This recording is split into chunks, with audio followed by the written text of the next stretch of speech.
Hey guys, welcome back to my channel. Today I'll be discussing credit. Now be sure to watch to the end because I'm going to share some tips that you can implement to help boost your credit score today. Well, not today, but you can do it today to boost your credit score. So just be sure to stay around to the end of the video.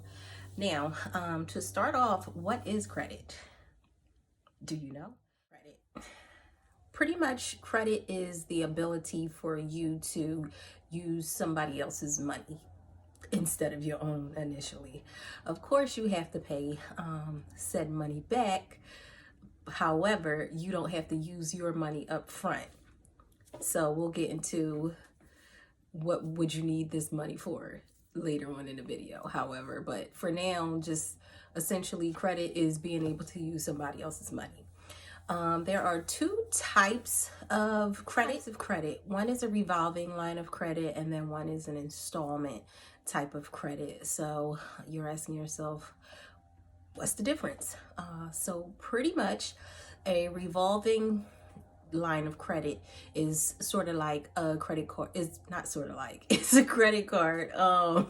Just think of a revolving line of credit like the revolving door at your mall or hospital or something. So it just goes around and it doesn't stop. So a revolving line of credit is when you use your credit card, it has a limit. However, you can continuously use it as long as you're able to pay it back. And it will go on perpetually until you either stop using a credit card or you close the account or you go into default. So that's the revolving line of credit. So that's what that is. Hence a credit card, a store credit card, your bank credit card, things of that nature. Now an installment type of credit it's a set amount. So it's like your car note, your mortgage, things like that. So a school loan. So it's a loan basically where, so an installment, you pay it in installments. So like in increments or the same amount each month until the loan is paid off or the line of credit is paid off. So for example, your car note may be $200 something a month, $400 something a month, whatever that may be. And you would pay it for the entirety of the loan. So whether it's 4 years or 5 years, depending on, how your loan is structured, you will pay that same amount in installments per month until the loan is paid off. Installment. So just to recap, a revolving line of credit, it sort of like is in a circle where you pay it as you use it. Installment type loan is you pay it in installments until the loan is paid off. So those are your two types of credit. Now, why would you need credit? Why don't you just pay for things out of pocket? If it was only that easy, right? So you need credit. You want a place to live? You want to drive a car? Do you just want to buy purchases that you don't want to pay out of pocket or you don't have it to pay out of pocket? Then you need credit. So whether you're buying a house, if it's not in all cash, then you need credit. If you are renting a place, you're going to need credit unless you are on the lease and just not paying credit or, not paying rent, which must be nice for those who can do that. You'll need credit for a car note if you're not paying, all cash for your car. A lot of people have credit cards where, maybe I want to have a credit card. I'm a homeowner, so it might be some things in the house that break down and I don't have the money out of pocket to pay for it. I can use my credit card to go buy or, get whatever fixed. Same with appliances, refrigerators, washer and dryers, things of that nature. So these are things that you need credit for. Credit definitely makes your life easier when you're able to pay things in increments instead of at one time. So pretty much it just makes life a lot easier on the pockets. Let's just say that. Now when it comes, why am I scratching like I got fleas or something? All day I've been fine. As soon as I turn on the camera, it's like, I promise I'm not this scratchy. Now, when it comes to credit, a lot of people, not a lot of people, wherever you go to apply for credit, they typically look at your credit score. So, what is your credit score? It's how can I say this? Not a person's, it's a company's ability to take a look at your credit profile to determine your likelihood of paying said money back. So the higher your credit score, the more likely you are to pay back your credit. Then if your score is not so great, they assume, or they feel as though you do not have the don't have the ability, but your likelihood of paying it back is kind of low. So it's like on a scale of low credit score, low chances of you paying back the loan, the line of credit.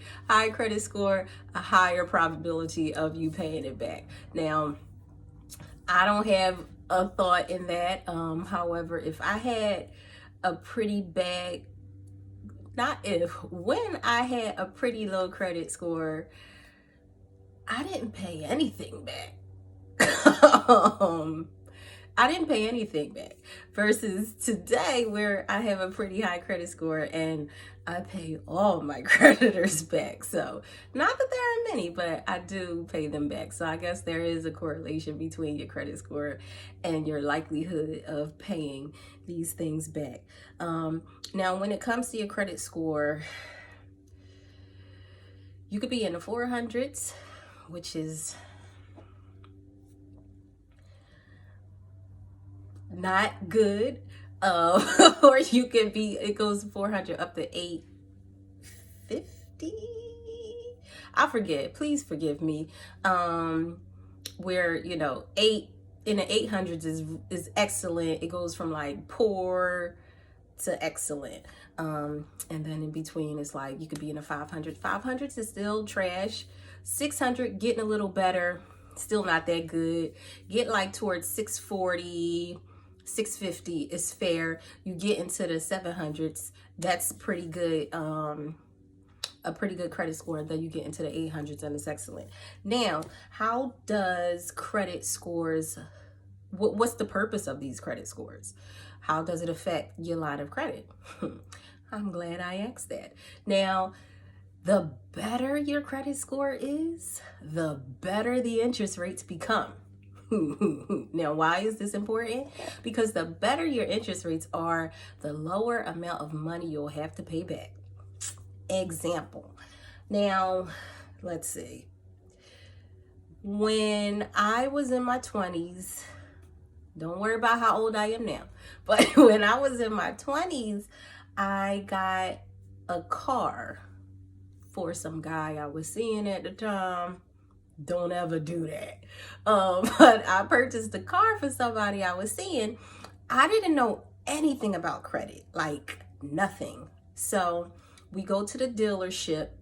It's like a rinky-dink dealership, not even like Ford or not even a name brand. It's just like one of those auto dealerships, like the little ones that's in the hood. So we go there, like the office was in a trailer. I mean, like when you see these places run, because predatory lending is at an all-time high at these places. So we go there and, they run my credit. I don't even know what my credit score was, but I know it was trash. And how I know it was trash? Because of the interest rate. Now, can you guess what the interest rate was of this car? It was, I don't even remember what kind of car it was, but it wasn't like a new car. I don't even remember what kind of car it was, but the interest rate was a whopping, wait for it, 27%.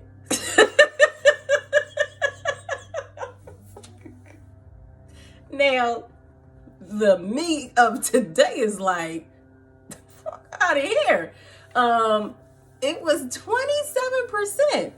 on like, I think the loan was maybe like $5,000, the loan, but you know, add 27% to that, and it's like, for a car that's not even new? You gotta be kidding me. Fast forward to today, where I'm not in my 20s anymore. I have a pretty good credit score, and my interest rate on my car is 2%. 2%. 27%?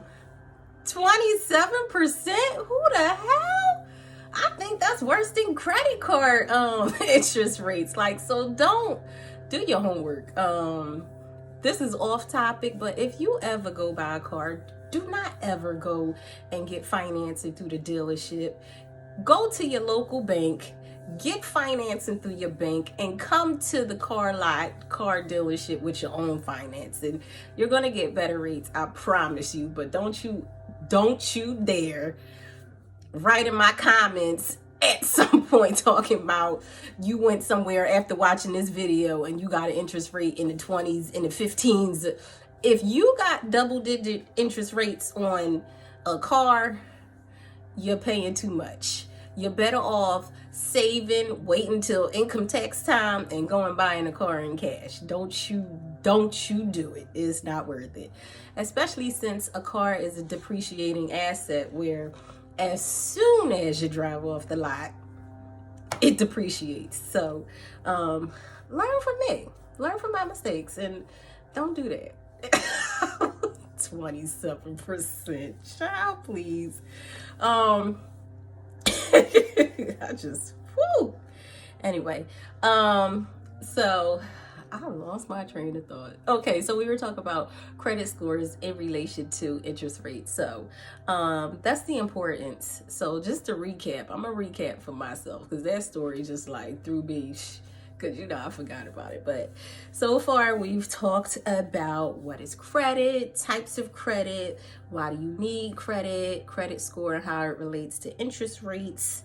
Now, when you're building up your credit, or even when you just as a common practice, like in terms of credit hygiene, you want to make sure that you have some type of credit monitoring service where you're just periodically checking to see what your credit profile is. It's sort of the same way as you looking at your bank statements monthly. I hope you're looking at your bank statements more than monthly.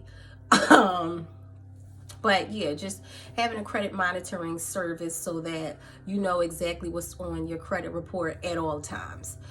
Specifically, just as a side, you want to make sure that nobody is opening up accounts in your name without your knowledge. Quick story. My best friend, who actually made this t-shirt, shameless plug, my best friend, I think maybe like 2 years ago, just randomly, or maybe not randomly, I think I told her to get credit monitoring, and she, opened up a credit monitoring account with, one of the many credit monitoring agencies, and she noticed an account, I think it was like Verizon or Zelles or something, that was not hers. She did a little digging, and somebody actually did identity theft and used her information to open up, I think it was like 2 accounts. So and that was just off a whim. So just imagine if she didn't catch it, who knows what else they could have done with her identity. So it's very important for you to subscribe to any number of credit monitoring agencies. Now, they're free. You can get one like through Experian, Equifax, or TransUnion. A lot of times I believe you have to pay for those. I'm not sure.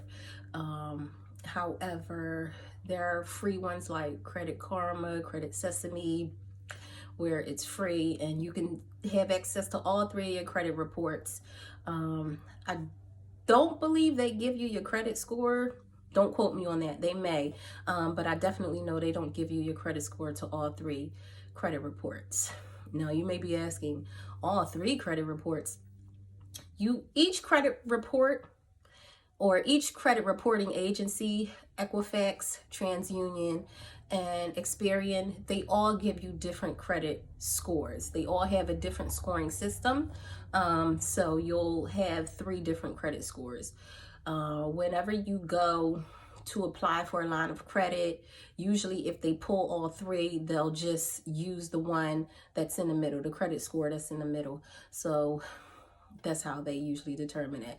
Sometimes they just pull one because they have to pay for it, pay for all 3 credit reports or credit scores. So that's what they'll do. So definitely use a credit monitoring service and check it. Don't just have it and you're not looking at it. You want to be aware of everything that's happening in your financial portfolio. Your bank statements, you want to make sure. Now they're making it easier than ever where you can download an app on your phone and you can just look on your phone. Actually, somebody just made a charge with my credit card on Amazon last week. So I had to call Amazon and dispute that charge because it wasn't me. So please, please, please make sure you are monitoring your bank statements as well, especially now with like Cash App and Zelle and all these things. It's easier access for people to be able to make a purchase here or there and you be unaware of it. So please definitely do that. Now, if you do not have any credit, or if you have bad credit and you just want to increase your credit score, what are things that you can do? You're probably asking me like, well, we watching you, so what? So if you want to establish credit or, build credit, the best place to start is by still scratching. I was going to curse, but I'm not going to curse because I have a clean mouth. Anyway, so the best way to build credit is to apply for a secured credit card. A secured credit card basically is you use your own funds as collateral. Essentially, you have to put up your own money. So say you open up a secured credit card for $300. You would put up the $300 as collateral because they don't quite trust you. They don't know what you're going to do. So you got to use your own money first. So you put that money up, then you use the card as a regular credit card. You pay it back. Like if you, whatever purchases you make, you pay it back. And then after a certain amount of time, they'll give you your collateral back. So if you paid $300 in the beginning to get it started, they'll pay you back, and then they'll transfer the secured credit card to an unsecured credit card. Now, in the next video, I will further break down what a secured credit card is. I just gave you a little nugget, just a little bit of cheese. So we'll break down further what a secured credit card is, as well as other things you can do to implement in your credit profile to raise your credit score, as well as where you can go to apply for a secure credit card, multiple places. So stick around. I'll be posting another video in a couple of days. A couple of days is like 2 days from now. So stick around. See you later, fam.